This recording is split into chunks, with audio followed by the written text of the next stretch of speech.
Hi everyone, welcome to my latest video. In this video I'm going to build a kit, a small electronics kit that is a variable power supply that I purchased from Amazon a while ago, but I never got the chance to build it. I was planning on building this just to relax, and then as I looked into it I realized this particular one is much more challenging than I thought it would be. So I decided to go ahead and film it, make a video about it, and let you see what I encountered. First, I'm going to go over some of the things that I found difficult with some charts and some pictures, and then I'm going to proceed and build a kit and we'll see how it works out. Hopefully you get something out of this that you can use or just find interesting, and if you do, please consider subscribing to my channel. Okay, here's a marketing picture of the device that I'll be building today. It's a 124 to 12 volt continuously adjustable power supply kit, and it's based upon the LM317 voltage regulator, which is shown in the picture here with this heat sink on it. This knob here is how you adjust the voltage, and this built-in voltmeter displays what the voltage is currently set to. And we'll go over more of that later, including what the lights represent. Now, I took a close-up picture of the PCB board before actually populating it, so you could easily see, if you happen to want to get the same kit, what goes where, and I'll be talking about that in a little bit. Unfortunately, the model that I got, which I understand not all of them are the same, but mine has a lot of Chinese characters here representing instructions and other indicators. I would assume, based upon the 5 entries here, represents the 5 points here in terms of the terminals, but I'll go over those separately. So here, I've actually broken out what everything is. You can see this little 100K variable resistor. That is how you adjust a square wave frequency, and as I'll describe later, this is more than just a power supply. It has multiple things built into it, even though they don't mention that when you try to buy this. The actual output from the regulated voltage is just these terminals right here, the plus and the minus, and then the rest of these 3 have to do with the other features, including a signal tester. It can test whether or not a signal is present or not, and it'll buzz a buzzer. It has a square wave signal output, sort of like a signal generator. It has a logic tester, and that's what these 2 LEDs are for. And then it has the signal indicator. So if you have something connected to the signal tester input, it will also show the signal tester is present here. And of course the bottom one is the power on indicator. Just wanted to show this because in the diagram it actually shows that it's a 220 volt. In reality, they gave a transformer that's 110 volt. Now here's the actual schematic diagram of this device. It is extremely poor. Many people have commented upon that. This is also doesn't even follow regular schematic diagram coding techniques, really. There's a lot of problems with it. Let me show you what I did to it in this next picture. I actually annotated it and corrected it. So everything in red is what I added. First of all, I display the meter that is included, what it's connected to, the 3 points that it's connected to. I also explain what the different sections are. This top section here is the section that actually creates the voltage that the thing produces, the output voltage. The boxed in green section here is the square wave signal generator, and it's controlled, its frequency is controlled by that R5 100K. And then this section here is the logic tester, that depending on what you've put into GS05, it will tell you whether it's high or low. You'll see that by which one of these 2 LEDs, the green or red, will light up. And then this last part here, the buzzer part, it's a sort of a standalone circuit, so it won't do anything unless it's buzzing. I also added the 2 other pins. You see all these that have U on it, U2, A, B, C, D? Well, the actual chip, this CD4069, has 6 inverters on it. So I've added the inverters in the appropriate places, but they didn't account for 2 of the pins. Pin 14 goes to the plus voltage, and pin 7 goes to the ground. So I've indicated that here. So you can see what the true wiring of this entire device is. I've added all the wires appropriate, and they were missing a resistor, R0, a 1K resistor, right over here. Now here's the actual kit that I bought. Now unfortunately it is no longer available. I bought this for like $9.99 from Amazon. This is the actual picture of supposedly what mine will look like. This is the layout of the parts, which you'll see some parts of this as I start to build it. But there are many, many other ones out there that are based upon the same device, but it's made by many other distributors who've packaged it differently. So for example, here's one from a different distributor that is available, but the price is $13.75. And then here is a totally different one. The distributor has actually modified it. The plastic case that is provided, they didn't tie down the voltage monitor on the board itself. They put it up on the plastic case, and they added a power switch, which is something that this box is missing, and I may modify it to add my own. I'll probably add it though in the front here, drill a hole through this plastic and put a regular toggle switch in. We'll see how that goes. Oh, we got the transformer. I think I showed a close-up on power cord with a strain relief on it. Got the heatsink and hardware, all the different things that will connect to the board, heatsink included. Oh, we got our voltmeter. Let me open this up. I bought these before. They're actually pretty good. There should be an adjustment on the back here. I don't easily see it. I'll take a closer look at it later. But that's a 3-digit voltmeter. Got all of the small parts. I'll be spreading those out. And I won't open this up until the end. That's the actual plastic case that everything is contained in. And then over here I have the PCB board and a very poorly written set of instructions. I mean, they didn't even bother putting good toner into the printer when they printed this out, so good luck trying to follow this. A lot of it's washed out completely. That's why I decided to do an analysis up before we got started. And that's on both sides. I mean, look at this schematic here. Fortunately, the schematic that was on the Amazon website was much easier to see. Okay, up on the screen right now is a parts breakdown of all the parts that came with this kit. Doesn't really match the parts kit that came in the instructions. I went through each part and made sure that it matched up. The ones that you see that are in red means that we got more parts than we needed. The actual instructions did mention that there was extra parts included in terms of those resistors. However, I also saw that C2, C3, the 0.1 microfarad ceramic capacitor, I wound up getting 3 of those, so I have an extra of those beyond what even the instructions said. But I pretty much have all of the parts listed here, and that helped me check it off. So if you are interested in maybe getting this kit, you might want to screen capture this and use it as a checklist. Now down on the table here, I've laid out all the parts. So you see everything that was included, everything has been checked off. I even opened up the little package for the plastic case. So we have the hex inverter IC, we have the 1 transistor for the buzzer circuitry, we actually have the integrated circuit that's used for the voltage regulation and its heatsink, and I also got myself some heatsink compound.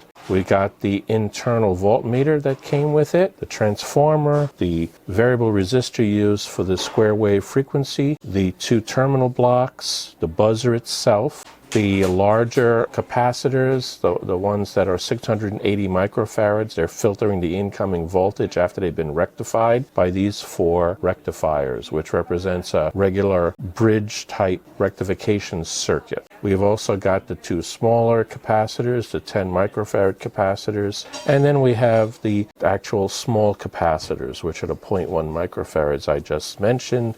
We have the 5K variable resistor used to control the output voltage. It has a knob. We have a dual alligator clip and wire, a couple of heat shrinkable tubings for the incoming AC power, the actual power cord, miscellaneous hardware, and then of course the resistors, and 2 other diodes used for blocking of just regular signals that's used in terms of the miscellaneous circuits on this board. And then we have the resistors. We have the 4 1K resistors. We have the 3 100K resistors, all 1/8 watt. We have the 2 10K resistors, and we have the 1 single 240 ohm resistor. And I think that covers all of the pieces that came with it. The next step that I will do is I will start assembling this into the kit. I'm only going to stop a couple of times along the way and pretty much just go forward pretty rapidly with this. Only stop as necessary to show you something interesting or something that's important. Okay, let's get the PC board in here. And I'll start with the smallest parts first as normal.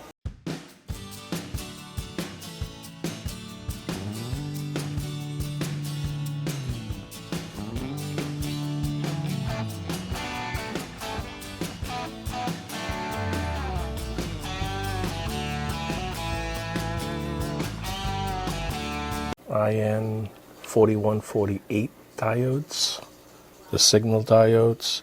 You notice a little band on here. You make sure the band follows the band on the board. Now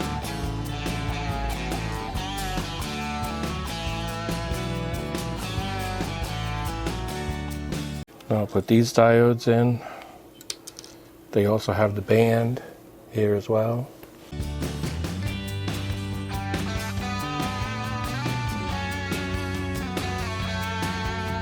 A diode should always touch the wires, make sure they're cool.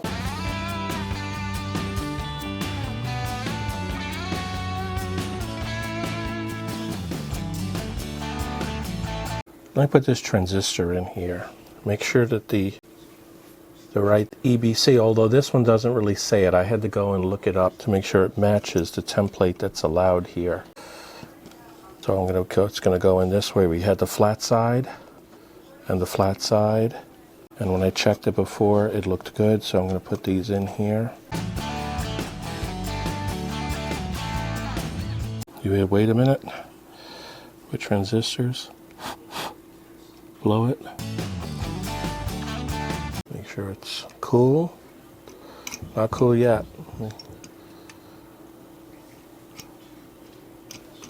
Looks good.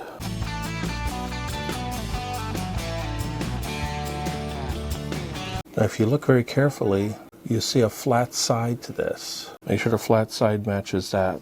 So the blue one goes here, the yellow one like this, and the next one is red, flat side right there.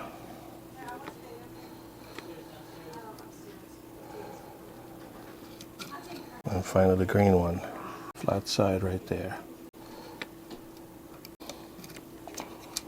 So if you look at them all, they should all be in line like this. Okay, so what I'm doing is I put a piece of masking tape here to try to hold them closer to the board. There we go. So I have them all in the right polarity now. Let me do it this way, it'll make it a little easier. Go right down the line. I will do every other lead first, so I don't overheat any one diode.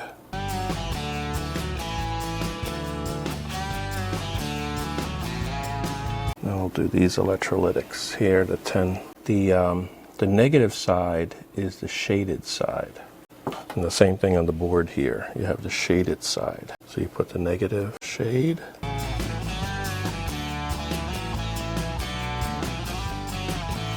I'm going to put the socket in next. And make sure you see the little U-shaped part here. Make sure that that U, little cutout, goes onto the U on the board.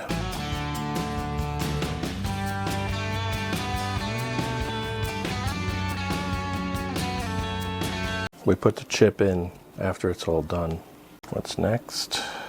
I guess this buzzer thing. It has a plus on it to show you which way it goes in. So the buzzer one goes over here. They want the plus right here.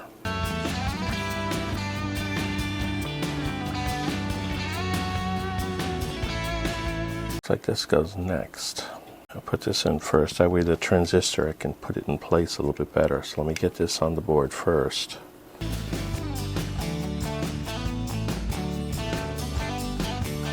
So now this is going to go in this way, but I want to put the screw on first.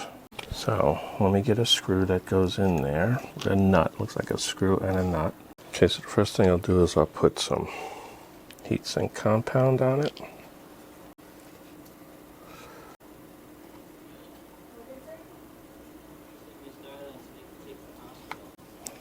Put this in here.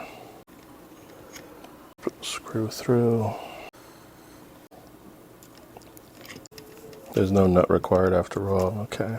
Just tightens in place. There we go. No nut. We come in here.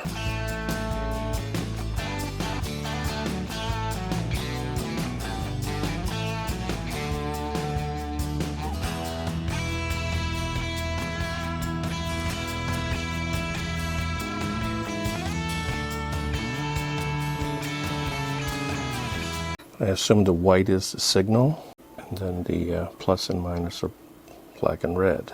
And they're in that order as well.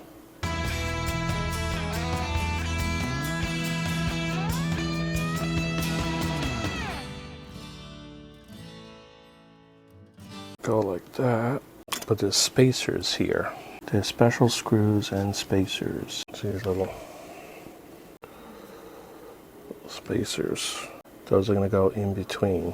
So we'll put a screw, then a spacer, and then it goes through the hole.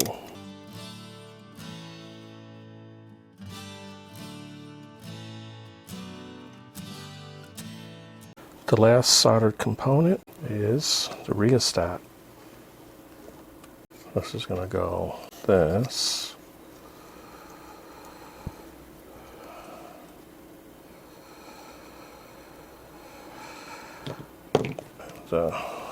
Bend these over a little bit.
Put the integrated circuit in now.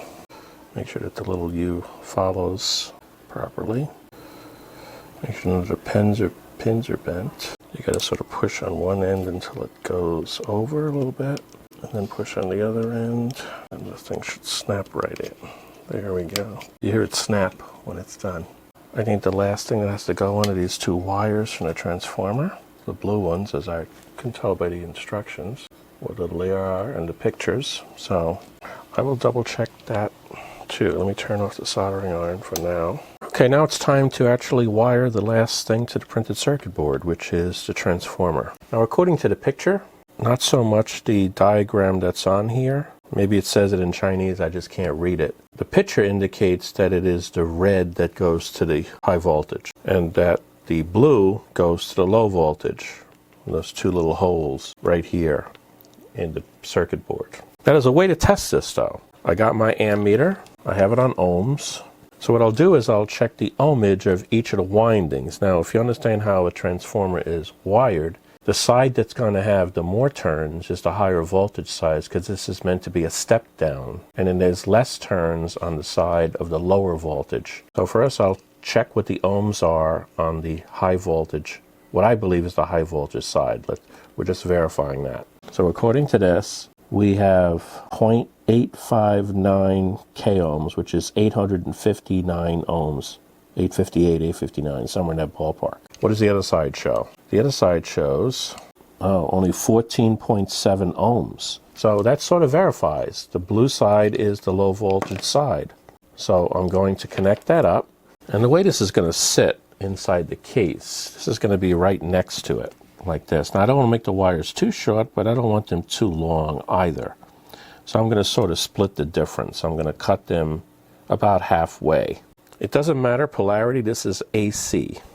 So you can cut that off, I can strip it. Gotta be careful when you're cutting that you don't pull out of the core too hard, because that'd be a no-no. So I'm just trying to barely pierce this. I got that one right. This one's a little bit close enough. So what I do is I twist it, and I'll leave the AC side alone for a couple of reasons that I'll explain in a minute. Let me go ahead now and dip these in the flux, and then I will tin them with the soldering iron.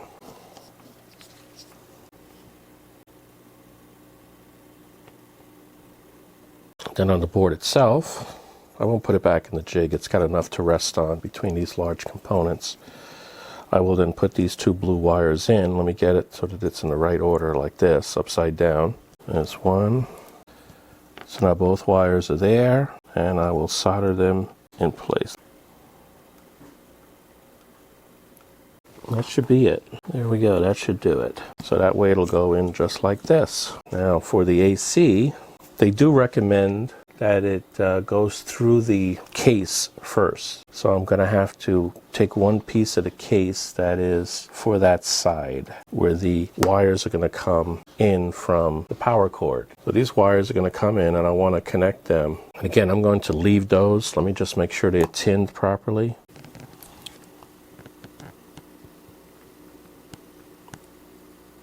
Okay, so they're tinned.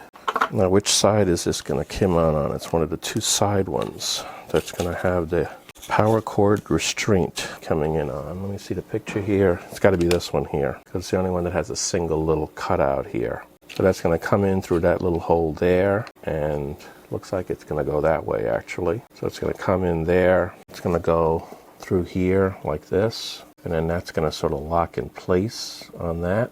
So what I'll do is I'll take the plastic off of one side for now.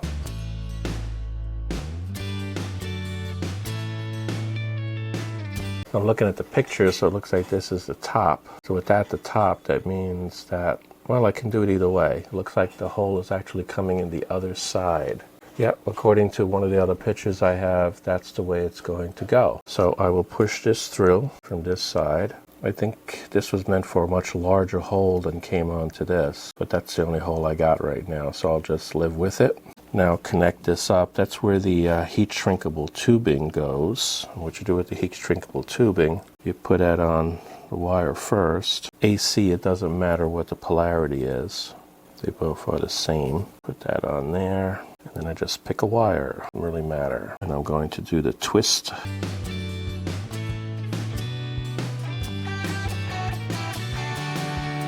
Then I can use either a heat gun or the barrel of the soldering iron, and if you just sort of hold it nearby, you don't have to actually touch it. It will shrink the tubing. The most important part is in the center where the soldering joints are. Went ahead, wired up the two alligator clips to the two pieces of wire. It's like about 6 inches of wire. And now I got it sitting here. It's all wired up. The heat shrink is done. So we have this all shrunken around it, and now I can try plugging it in, see what happens. Turn this around, plug it in. Whoa, well, it's got power on light. It looks like the square wave generator is working. Can I adjust the voltage? Yeah, 12.9, 14.2. Look at that, it's as high as it goes, 14 volts. Let me see how low it goes. 10, 6, 3, 1. That's too low. It thinks it's off now because it doesn't have the power to drive the actual power on light. Okay, let's leave it about 9 volts. Now let's see if some of these other functions work. What if I, well, if I just go ahead and connect DS4 to DS3, which is the buzzer, I'll just connect up 2 of them and see what we get. What happens if I short out this one and this one and this one? There we go. Hey, it's matching the light. Okay, so we know the buzzer works. Now this should change the frequency of the square wave. There we go, look. And slow it down to that, really slow. And then I could bring it up faster. There we go. I'll have to do some more testing. The basic thing does work though. So let me get inside the case. Unplug this. Then we gotta build a case around it. Okay, I got all the plastic pieces unwrapped.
Okay, turn the meter on to voltage, and then I'll put the probes on and see what we got. Let's see what we got in terms of voltage now. 992, 994, so it's a little off. 994, so it's off 600ths. I guess that's good enough. That's that. I think we're good for now. Well, that completes this video. Cute little project, huh? And it works fine too. So hopefully, you got something out of this video and it's able to help you in some way, or if nothing else, give you something else to do in your free time. If you find something here that you find useful in any way, again, please consider subscribing to my video. My head will pop up here in a moment. Click on it, follow along, and subscribe. That would be extremely helpful to the growth of my channel. And until the next time, take care.